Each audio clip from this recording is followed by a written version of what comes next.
sesuatu yang diberikan sama ibu sebelumnya, dimana setelah lupis dari ibu, namo samyang budaya, namo budaya.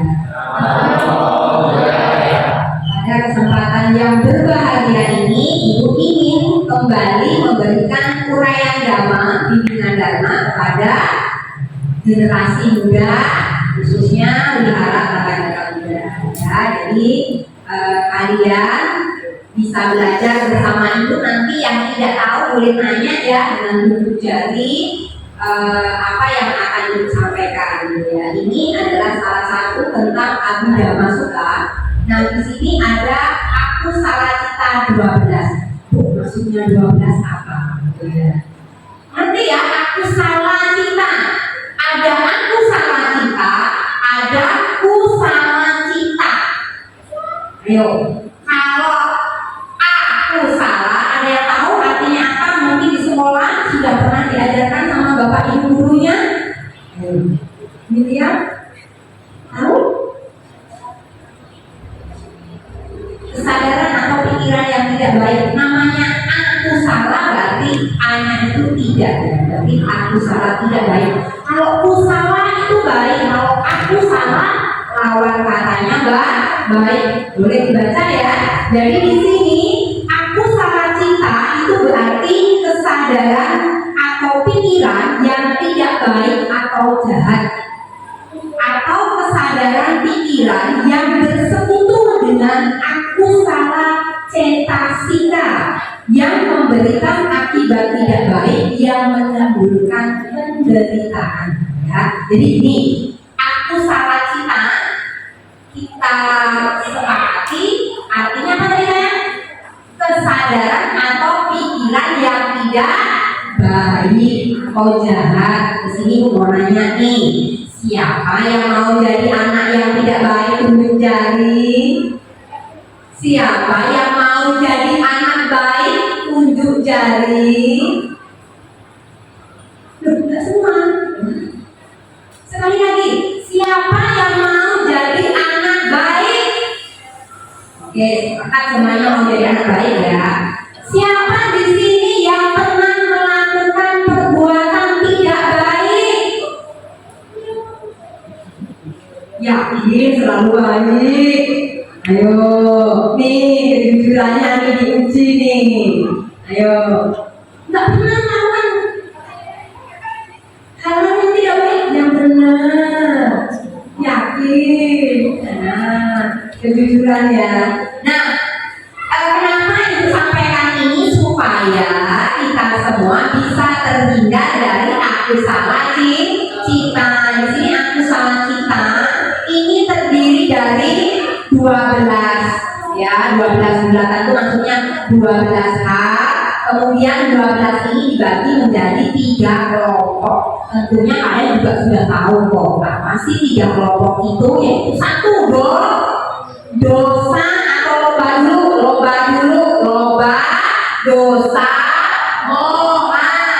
Oke, di sini aku salah cita ini dibagi menjadi 3 kelompok, yaitu loba mola cita, kemudian dosa mola cita, dan moha cula cita.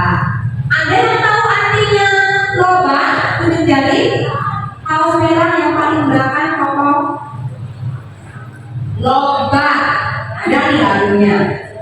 Tidak akan kejahatan, loba dosa moha, sakat benci bodoh, jangan dilakukan. Nah, ada 3 nih. Apa tadi? Keserakahan, bebas dong. Namanya itu tahu wajah bukan nama. Market. Kenapa ya? Ini yang berkaos merah paling belakang namanya Koko Market. Aku tangan dulu dong. Ini kaos merah yang perempuan. Artinya dosa apa? Paling depan namanya siapa? Jadi cantik. Ini kaos merah kan? Nah, siapa namanya? Hela. Hela tahu artinya dosa tadi apa sayang? Dosa. Tadi udah menyanyikan nih. tidak akan kejahatan, mula dosa muat, serakah benci bodoh, jangan dilakukan. Artinya apa? Coba simak baik-baik. Apa? Apa? Enak? Loh, kok grogi? Kalau sekarang berikutnya, Koko, nomor 3 dari belakang. Siapa namanya Koko? Kok yang bilang Koko bilang kan? Iya, bilang kan? Tidak ada lain nih. Selain Komarven, siapa? Gio. Gio. Oke, Gio, dosa artinya apa?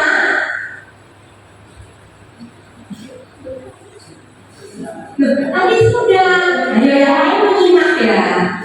Ini agak berat tentang aku salah cita. Kita baru dasarnya, yaitu ada apa lagi satu? L. Loba artinya serakah. Kemudian dua dosa artinya kebencian. Tiga koma kebodohan. Sudah ada di sini. Masa nggak disimak? Jelas ya. Jadi tadi aku salah cita dibagi ke dalam 3 kelompok, yaitu apa? Loba, cula cita. Nah, pengertiannya adalah akar dari kesadaran pikiran serakah. Jadi kita itu punya penyakitnya ya, yaitu akar dari kesadaran pikiran serakah yang timbulnya bersekutu dengan aku salah cetasika dan loba cetasika sebagai pemimpinnya. Jadi kita semua punya bibit-bibit penyakit ini yang harus kita apa? Akar-akar ini harus kita cabut dari pikiran kita. Ibarat pohon, tahu pohon? Nah, sebelum tumbuh pohon itu menjadi membesar, maka yang ada di dalam tanah itu apa namanya? Ini dari pohon saya. Apa? Akar. Semakin besar pohon, akarnya semakin besar. Semakin kecil, ambruk dong nanti pohonnya. Ya, bener ya? Bisa dibayangin ya? Pohon beringin itu gede atau kecil? Gede. Akarnya bagaimana? Kecil atau gede? Gede. Semakin gede akar, maka semakin besar pohon. Itu artinya semakin besar akar keserakahan kita, maka yang terjadi apa? Kita akan menjadi orang yang jahat. Siapa di sini yang mau jadi orang jahat? Nggak ada yang mau. Apalagi kalau tiga-tiganya itu bersarang di pikiran kita, tiga-tiganya bersarang di kesadaran kita. Apa yang terjadi? Keserakahannya besar, kebenciannya besar, kebodohannya besar, maka kita akan menjadi orang yang jahat. Nah, inilah yang harus kita cegah. Bagaimana supaya kita tidak menjadi orang yang jahat? Maka kita harus mencabut akar-akar kejahatan tadi. Dari mana nyebutnya? Dari kesadaran dan pikiran kita. Apakah ini mudah? Tidak mudah. Tapi kita harus punya tekad yang kuat untuk jadi anak yang baik. Maka ada aku salah cita, kita juga punya aku salah cita. Kalau aku salah cita adalah tidak baik, maka aku salah cita kebalikannya adalah baik. Bisa dipahami sampai sini? Bisa ya? Lanjut dong. Sudah jelas tadi ya. Jadi kalau loba cula cita tadi akar dari kesadaran pikiran karena apa? Keserakahan. Kalau dosa cula cita akar dari kesadaran pikiran, akibatnya apa tadi? Kebencian. Dan moha cula cita akar kesadaran pikiran dari kebodohan. Oke ya. Next, ini loba mula cita. Nah, di sini dijelaskan kalau loba ini tadi kan keserakahan ya, yaitu kesenangan dan kelekatan hati terhadap berbagai macam objek. Paling mudah contohnya begini, ketika kalian diberi makan, apa yang kalian mau ambil? Di situ menunya lengkap. Ya biasa mohon maaf nih, hari ini suka kondangan, benar? Nah di kondangan itu kan sudah ada prasmanan ya, makanan berjejer di meja. Biasanya maunya apa? Ada nasi, sudah ada nasi ya. Ada nasi, ada sayur, kemudian ada lauk. Nah lauk yang ini yang menggoda selera. Ada telur, ada rendang, ayam goreng, apalagi tempe dikasih sama udang misalnya, banyak. Nah jiwa-jiwa keserakahan mulai ini bergelora ketika lihat makanan. Tertarik nggak dengan makanan yang enak tadi? Tertarik ya. Kemudian ambillah satu piring. Kemudian ambil apa dulu biasanya? Ambillah kalau misalnya ada makanan, ambil lauk dulu atau nasi dulu? Lauk nasi. Nasinya sedikit aja deh, lauknya banyak. Semuanya diambil, tidak ada yang terlewat sedikit pun. Semuanya diambil sampai satu piring itu penuh, pasti habis. Karena yang diambil terlalu overload, terlalu berlebihan. Apa yang terjadi? Tidak habis. Karena apa? Mata sudah memandang makanan tadi menggoda, keserakahan mulailah timbul. Pernah nggak mengalami ini? Ingin semuanya diambil, ada ya terkaitan itu. Nah inilah contoh sederhana dari serakah. Bagaimana kita menyikapi supaya keserakahan ini tidak menggebu-gebu di dalam pikiran kita? Maka kita harus mengendalikannya dengan apa? Makan menurut kita yang wajar. Oh mampunya cuma satu piring kecil, ya sudah. Oh menunya banyak, nanti kayaknya aku gak habis deh kalau diambil semuanya. Ya sudah, aku ambil ayam goreng aja deh, aku suka ayam goreng. Lalu mungkin lauknya dua gak apa-apa. Tapi kalau semuanya diambil habis, ya gak masalah. Kalau memang daya tampungnya mencukupi. Tapi kalau gak cukup ya secukup. Contoh mana ya yang paling mudah ya. Kemudian apa lagi? Contoh lain. Ada yang bisa menyebutkan nanti contoh lain dari serakah dalam kehidupan sehari-hari selain tadi kita makan di tempat orang punya hajat. Ayo, contoh dari yang serakah. Ayo, siapa? Beda. Contoh lain apa beda? Kalau serakah kita dikasih duit 10.000, minta nambah sama orang tua. Murah mana? 10.000 sebenarnya cukup, tapi kita merasa murah. Apalagi beli baju, sebentar lagi mau Imlek. Di sini sudah ada yang beli baju baru. Sudah punya berapa stand? Manggala sudah pernah beli? Oh, sudah pernah beli Christian? Sudah. Berapa stand? April sudah? Sudah. Elisa sudah beli? Sudah. Merasa kurang nggak kalau misalnya diberikan satu stand? Kurang mah, Pak. Modelnya kan 4 hari. Masa ini bajunya cuma satu? Kalau bisa ya 4. Hari pertama warna merah, hari kedua warna oranye, hari ketiga warna merah marun, hari keempat warna apa? Biru atau warna pink yang perempuan. Jadi 4 hari berganti semua warnanya baru. Nah kita lihat keadaan orang tua kita ya. Kalau misalnya kalian nabung boleh pakai tabungan kalian. Bisa dipahami sampai sini ya. Kita belajar mengendalikan diri untuk tidak terlalu serakah. Bisa dipahami ya. Yang kedua, kebencian. Pernah nggak di sini membenci seseorang? Ayo, Jangan-jangan sama orang tuanya juga sama nih, benci nih gara-gara minta uang saku nggak diberi. Aku benci aku sama mamaku. Jangan ya. Sebagai anak yang baik kita harus menghormati kedua orang tua. Setiap hari siapa di sini yang ketika bangun tidur orang tuanya didoain? Ibu dari ada. Setiap bangun pagi atau sebelum tidur, ini negara jaga.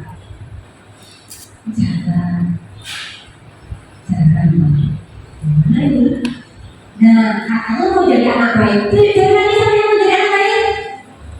Nah, kalau mau jadi anak baik yang terhindar dari tiga ini tadi ya, keserakahan, kebencian, kebodohan, kita harus menghormati kedua orang tua kita. Caranya bagaimana? Minimal kita mendoakan sebelum tidur dan sesudah bangun tidur. Kita doakan diri kita terlebih dahulu dengan apa? Satu, semoga aku selalu sehat, panjang umur, kemudian diberi kepandaian dan kebahagiaan. Semoga kedua orang tua, orang-orang yang aku sayangi, sahabat, teman, bahkan guru yang mengajarkan kita juga harus kita doain, yaitu ayu waktu suka belajar, umur panjang, kemudian kecantikan atau ketampanan atau paras yang baik, kemudian kebahagiaan dan kekuatan. Kekuatan itu adalah kesehatan jasmani dan batin supaya selalu menyertai. Saya pahami sampai sini? Bisa ya, kita bertekad dari sekarang jika menyayangi orang tua, hormat orang tua, yuk doakan dengan cara yang konsisten setiap hari. Karena mereka adalah kedua orang tua kita. Senang nggak kalau orang tuanya sakit? Sedih. Tapi kalau nggak pengen orang tuanya sakit, didoakan supaya sehat selalu. Rajin-rajin melakukan kebajikan. Lanjut ya. Di sini ada apa? Ada tadi tentang lomba dulu ya, yaitu keserakahan. Nah, di keserakahan di sini ada tentang 8 jenis lomba ya. Nah, di sini 8 jenis lomba cita, kesadaran atau pikiran yang timbul tanpa ajakan disertai dengan kesenangan dan bersekutu dengan pandangan yang salah. Contoh pandangan yang salah itu apa contohnya? Mohon maaf ya, kalau mencuri itu kira-kira baik atau tidak baik? Tidak baik ya. Tapi kalau bilang mencuri apel itu tidak masalah, kira-kira pandangan salah atau pandangan benar? Oh, kita curi rambutan itu merah-merah, berlebihan merah-merah ya. Ternyata menjuntai. Ketika tangannya begini, nyampe. Orangnya nggak kelihatan, yang punya rumah nggak ada. Dapat bilang, tidak apa-apa, tahu. Kadang ada ya yang mengistilahkan ada pohon rambutan nih berjuntai warnanya merah. Kemudian pamit nih sama yang punya rumah, ibu, bapak, minta rambutannya ya. Nanti orangnya nggak ada, ngomong sendiri depan pohon, kemudian diambil rambutannya. Nggak salah, udah pamit kok tadi. Masuk pandangan yang benar atau pandangan yang salah? Kisah ceritanya salah. Kenapa salah? Kenapa salah? Walaupun meminta izin tapi orangnya tidak ada. Kalau minta izin itu orangnya harus ada dulu, benar nggak? Jadi membenarkan sesuatu yang sebenarnya salah. Bisa dipahami ya? Tidak boleh dilakukan ya. Kemudian kesadaran yang timbul dengan ajakan disertai kesenangan dan bersekutu dengan pandangan yang salah. Ini sama ya. Kemudian lanjut dong. Nah, di sini ada pula kesadaran atau pikiran yang timbul tanpa ajakan disertai masa bodoh. Ini lanjut ya. Nah, di sini masa bodoh di sini begini. Pernah berbohong nggak? Pernah, jujur aja. Tapi kalau pernah berbohong minimal jangan dijadikan kebiasaan. Jadi terkadang tuh muncul ya di pikiran kita, aku tuh mau main, tapi kalau aku bilang sama mama papa pasti gak diizinkan. Hari Minggu gini masa di rumah terus. Setelah pulang wihara, aku mau ke TP, ke pantai Tanjung. Kemudian bilangnya sama mama papanya, Pak, Ma, aku pulang dari wihara agak sore ya, ada kegiatan di wihara, ada bimbingan dari kegiatan itu sampai siang. Nanti lanjut kegiatan malam. Padahal setelah selesai dari wihara, main ke Tanjung Priok. Kira-kira ini baik atau tidak baik? Walaupun yang pertama baik karena pergi ke wihara mendengarkan dana, tapi yang kedua tidak baik karena tidak izin sama kedua orang tua. Saya pahami sampai sini? Bisa ya. Jadi di sini ngerti ya bagaimana kita harus menghindari perbuatan-perbuatan yang tidak baik dari tiga akar kejahatan tadi, yaitu lomba, dosa, dan mohan. Bisa dipahami di sini ya. Jadi terkadang itu muncul secara tiba-tiba di sini. Oh, kayak kali ini ambil nasi banyak sama lauk-lauknya, ternyata nggak habis gitu ya. Spontanitas keserakahannya muncul. Kalau kebencian juga sama gitu ya. Mohon maaf nih, wajah aku jelek amat hari ini. Dibilang jelek langsung deh. Yang ngomong tadi nggak ditegur 1 minggu. Timbullah rasa benci. Kenapa? Karena dikatakan jelek. Jangan sampai seperti itu ya. Niatnya bercanda. Tapi yang bercanda pun kalau bisa bercandalah kata-kata yang baik. Bisa dipahami ini? Bisa ya? Lanjut ke setelah tobat dosa. Coba dosa ada apa saja di sini? Dosa keserakahan, kemudian dosa kebencian.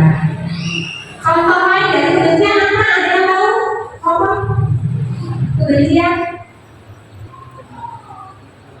Iya, membenci orang. Dalam hal apa misalnya membenci orang? Dia kasih contoh belajar. Oh apa ya? Aku pernah nih membenci orang. Karena apa? Cintaku ditolak. Ada yang seperti itu? Cintanya ditolak langsung nggak bertegur selama 1 bulan. Kalau Antoni pernah membenci seseorang? Ini yang di belakang malah senyum-senyum. Jangan-jangan pernah membenci juga nih. Oke, kalau ada timbul rasa benci, mulai ya kita isi dengan apa? Lawannya kebencian apa? Kebaikan, yaitu cinta kasih. Sudah aku maafkan yang kemarin menghina aku, yang kemarin mengatakan aku jelek. Biarlah aku jelek wajah, tapi hatiku baik.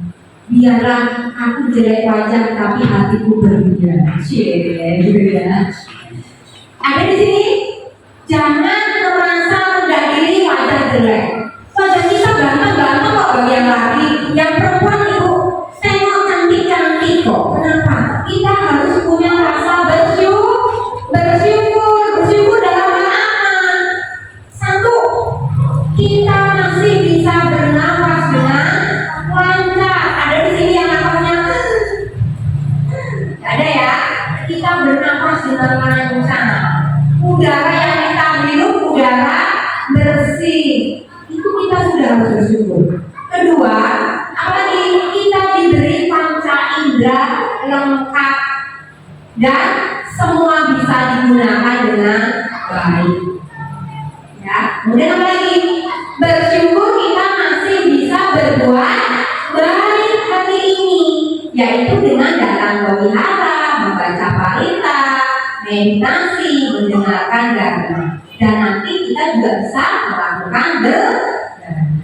Dipahami ya? Lanjut ke 3 akar tadi ya, supaya kita bisa mengurangi, mengikis dari hati pikiran kita ya. Di sini dosa.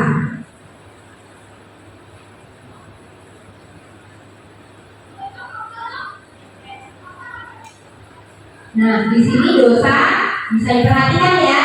Dosa itu apa tadi dosa? Kebencian ya. Jadi kesadaran atau pikiran yang memiliki kemarahan sebagai sebab utama. Dosa, dia marah nih karena aku dibilang jelek. Kemudian timbullah rasa benci gitu ya. Kemudian di sini memiliki sifat pemarah itu sebab yang ditimbulkan dari dosa. Apa tadi? 1, memiliki sifat pemarah. 2, tidak memiliki kehalusan pikiran, yaitu tidak memiliki pemikiran yang mendalam. Kemudian 3, memiliki pendidikan rendah, tidak mencerap pada objek dengan baik, memiliki rasa dendam atau marah. Nah, di sini yang suka dendam siapa? Next ke Moha ya, tapi sebelum ke Moha, Ibu akan jelaskan sedikit nih tentang kemarahan. Semua orang selama belum menjadi manusia yang memiliki tingkat kesucian, pasti ada rasa marah di dalam diri. Tapi bagaimana rasa marah itu bisa kita kendalikan supaya tidak menjadi penyebab orang jahat. Bisa dipahami sampai sini? Nah, kita mungkin pernah marah sama orang tua, tapi ketika ada rasa marah, kemudian apa yang harus kita lakukan? Kita sadari dulu ya. Nah, itu kan nggak boleh. Aku maafkan, walaupun itu sulit. Benar nggak, Ferry? Pernah nggak marah sama seseorang? Tapi kalau kita marah, kita justru menderita loh, benar nggak? Emosinya jadi berlebihan. Kemudian lagi jalan, lagi marah, itu ada kaleng. Gak sengaja ditendang. Kena orang, kepala orang tua. Nah, jadi masalah baru, benar nggak? Gara-gara marah, ada kaleng nggak kenapa-napa, kamu di jalan ditendang sebagai bentuk rasa marah tadi. Ya, nggak sengaja kalengnya mengenai kepala orang. Nah, kepala yang dikenain kaleng tadi marah nggak? Marah dong. Kamu ngapain? Tendang kaleng sampai kena kepala saya, bener nggak? Nah, timbullah masalah baru gara-gara marah sama kedua orang tua. Nggak berani kan marahin orang tua, kesel nih, jengkel nih, jalan-jalan langsung ngamuk gitu. Kepalanya jadi apa ini tadi? Kepalanya jadi apa? Kepalanya penuh dengan rasa marah tadi, makanya ketemu kaleng ditendang. Apesnya orang yang lagi jalan kena kaleng yang ditendang tadi, kena kepalanya, marah sama yang ditendang. Sama-sama marah ya ceritanya. Apa yang terjadi kalau dua-duanya marah? Bertengkar, ribut, bisa jadi nggak tinju-tinjuan? Bisa kalau dua-duanya tidak bisa mengendalikan kemarahan tadi. Bisa dipahami sampai sini? Nah, maka kenapa kita butuh pengendalian di diri? Bisa dipahami sampai sini ya? Jadi itulah gunanya kita berlatih dharma dan sering datang ke wihara. Untuk apa? Supaya kita bisa mengendalikan dari akar kejahatan tadi. Caranya bagaimana? Tadi sudah meditasi nggak? Sudah. Ada yang di sini meditasinya masih tidak serius? Ketika meditasi, temannya meditasi khusus, matanya kok lama banget ya ini pemimpinya, nggak berkentong-kentong, sudah kesemutan ini kakinya.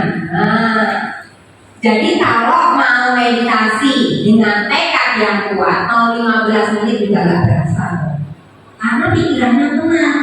Tapi kalau pikirannya tidak tenang, 2 menit itu terasa lama, terasa 1 jam. Karena apa? Nggak punya tekad untuk berlatih meditasi secara serius, hanya ikut-ikutan. Ya sudahlah, meditasi yang itu makanya mencoba, tapi nggak ngerti yang inginkan itu sebenarnya apa? Meditasi itu kan tujuannya berlatih untuk apa? Yang pertama dulu nih, pikirannya tenang terlebih dahulu. Habis itu ambil objek. Biasanya objek apa yang sering diambil? Cinta, kasih, dan pernapasan. Ya. Nah, kita membakar cinta kasih tadi supaya tiga akar kejahatan ini bisa terkikis dari pikiran kita. Sehingga ya sampai sini ya. Yang tadi sudah ya. Nah, yang terakhir itu kebodohan atau mohan. Di sini juga sudah jelas ya. Jadi mohan di sini artinya ketidaktahuan atau kegelapan batin. Gak bisa bedain mana yang baik, mana yang tidak baik. Ini paham ya? Paham dong, karena di sekolah juga sudah sering diajarkan tentang tiga akar kejahatan ini, yaitu dosa, dosa, moha. Yang terakhir,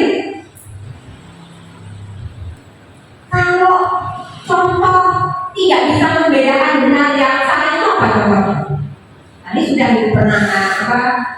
pernah berikan contoh sederhana, yaitu kita berbohong demi kebaikan nggak apa-apa kok. Salah atau pandangan yang salah atau pandangan yang benar. Tapi demi kebaikan loh kebohongan ini tadi. Ayo, pandangan salah atau pandangan benar? Tunjuk jari yang bilang pandangan salah. Kebohongan demi kebaikan. Pandangan salah atau pandangan benar? Yang bilang pandangan benar coba itu pilih tahu. Loh, kebohongan demi kebaikan. Baik atau salah? Loh, yang lain kok nggak pada diam? Yang lain? Wah, ini gimana? Siapa di sini yang pernah berbohong? Tunjuk jari. Di atas gudang lo ya ini, nggak boleh berbohong lo ya. Nah, oke. Kalau berbohong demi kebaikan, setuju atau tidak setuju? Ayo, yang setuju tunjuk jari. Setuju kebohongan demi kebaikan. Oh, ini harus dikikis ini, ada kesalahannya. Kebohongan demi kebaikan tetaplah tidak baik, ya. Kita kena dengan hukum karma. Siapa berbuat tidak baik akan menuai hasil yang tidak baik. Siapa yang menanam kebaikan akan menghasilkan kebaikan. Saya pahami sampai sini? Saya. Nah, yang terakhir. Yang terakhir kok. Kesimpulannya dari ketiga kelompok tadi dari aku salah kita ya. Jadi ada tadi apa? Satu apa tadi? Loba, cula, cita, yaitu keserakahan akar dari kesadaran pikiran karena keserakahan. Dua,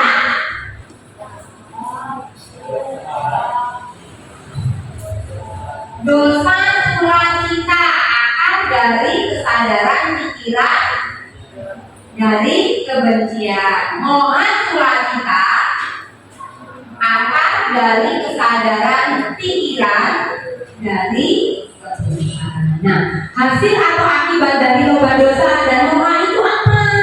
Nah, kita rangkum di sini ya. Jadi aku salah cita tadi adalah kesadaran atau pikiran yang jahat atau yang tidak baik. Jika dibicarakan secara sebagian besar, maka loba dan dosa akan menimbulkan hasil atau akibat.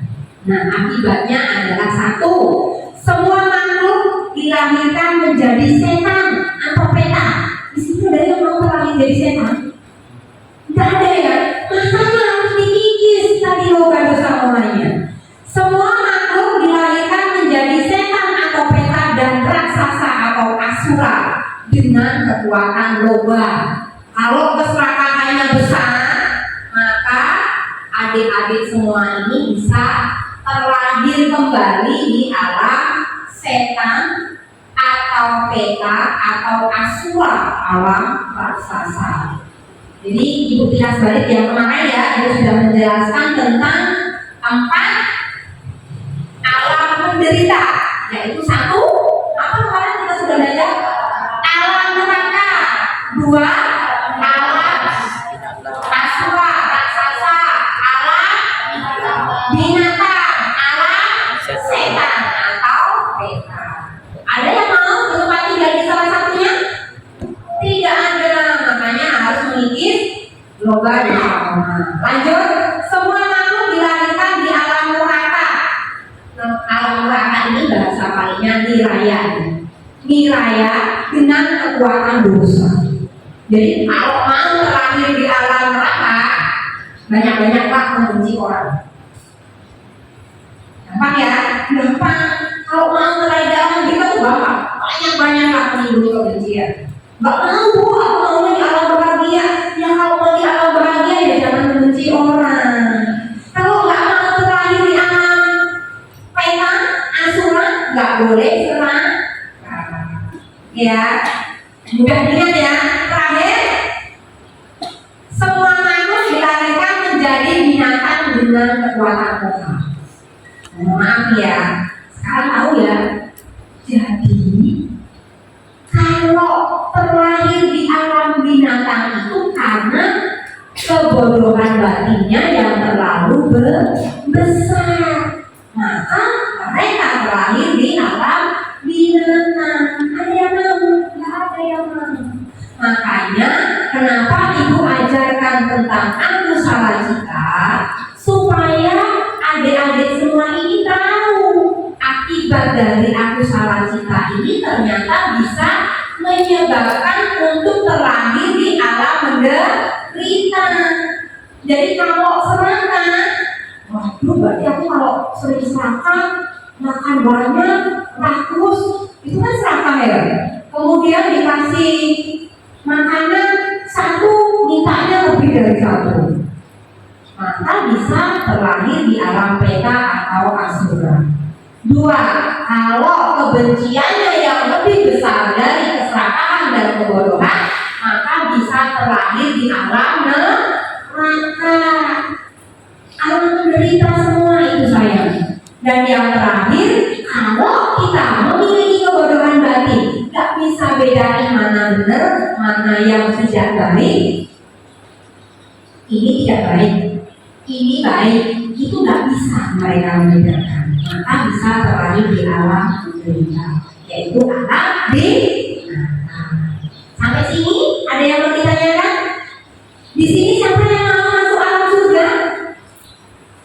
Oh yang pameran nggak mau nih masuk alam surga, maunya alam menderita nih. Oke, sudah jelas ya? Sudah. Terima kasih ya sekian dari ibu. Tadi sudah menjelaskan tentang Anusawacita secara garis besar ya. Kalau dijelaskan secara mendetail waktunya nanti bisa berkepanjangan dan ibu yakin nanti malah nggak nyampe di sini ya, nggak terekam di alam bawah sadar kalian. Jadi mudah-mudahan ini terekam di alam bawah sadar ya, maksudnya terekam di alam bawah sadar itu apa yang ibu sampaikan benar-benar kalian bisa pahami, bisa direnungkan. Kemudian jangan dipraktekkan perbuatan yang tidak baiknya, tapi praktekkanlah perbuatan yang baik. Nanti nyampe rumah bisa diceritakan sama adiknya, bisa diceritakan sama temannya yang agamanya juga muda. Nanti kalau agamanya lain, nanti mereka tidak paham gitu ya. Jadi ajarkan aja yang baik sama adiknya, saudaranya ya. Nanti beritahu sama adiknya.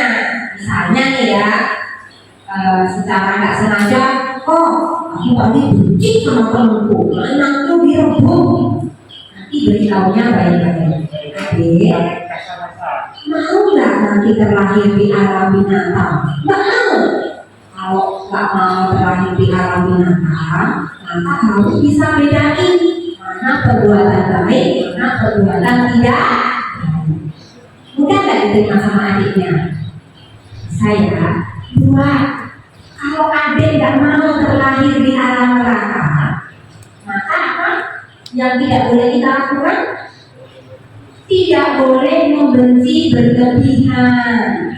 apalagi sampai membenci berbulan-bulan supaya tidak terlahir di alam neraka. Kalau tidak mau terlahir di alam peta atau asura, maka tidak boleh semangat. Mudah ya diingat ya. Mudah-mudahan tidak hanya diingat, tapi mulai belajar mengikis hingga akar kejahatan tadi, supaya tidak menjadi pohon yang besar. Kalau akarnya sudah dicabut satu-satu, ya nanti tidak akan tumbuh menjadi pohon yang besar. Tapi kalau dibiarkan tumbuh, nanti bisa membesar. Makanya kenapa mohon maaf ada orang yang sampai tega apa mencelakai orang lain hanya karena kebencian yang membabi buta. Kebenciannya sudah terlalu berlebihan sampai timbul dendam, sampai timbul marah ya. Kita bisa lihat ya di televisi, kemudian di media sosial. Itu akibat dari kebencian yang berlebihan sehingga mengakibatkan orang menjadi jahat. Nah, maka supaya kita tidak menjadi jahat harus perbanyak hati, pikiran, sampai kita juga harus ke arah yang baik. Sila tadi sudah kalian baca kan? Ada sila apa yang harus kita jaga dari ucapan kita? Ayo apa? Tidak boleh berbohong. Apalagi tidak boleh berkata-kata yang kasar yang mengakibatkan orang lain sakit hati sehingga menimbulkan kebencian. Maka kita harus berkata-kata yang baik. Sama kayak ibu menyapa kalian. Kenapa ibu bilang sayang? Sayang itu kata baik atau tidak? Baik. Artinya apa? Kata-kata sayang tadi berarti kita menyayangi sesama makhluk. Binatang aja harus kita sayangi, apalagi manusia. Sesama manusia harus saling sayang menyayangi, timbulkan rasa meta atau cinta kasih. Dan terakhir pesan ibu, rajin-rajinlah berbuat baik. Semakin sering kita berbuat baik, maka tabungan kebajikan kita juga akan semakin besar. Sehingga di kemudian hari kalau kita kontraknya sudah habis, bisa terlahir di alam bahagia. Itu saja ya dari ibu. Akhir kata yang ditutup sapi sata bawantu suki kata. Semoga semua makhluk hidup berbahagia. Sadu, sadu, sadu. Malah salam tulis dari ibu. Namo Sang Hyang Adi Budaya. Namo Budaya.